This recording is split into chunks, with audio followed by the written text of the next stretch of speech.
A few years ago, I was stuck in the cycle. Always on, always chasing the next thing.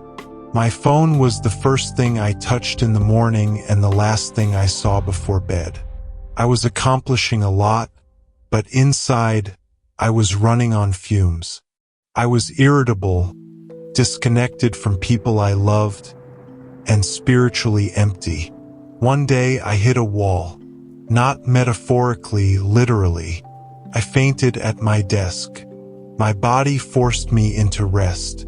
And that's when I realized, if you don't choose rest, rest will eventually choose you.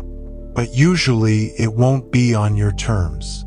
So what's the answer?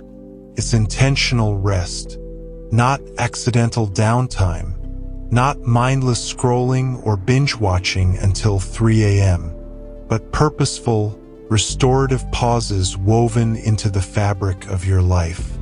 Feeling overwhelmed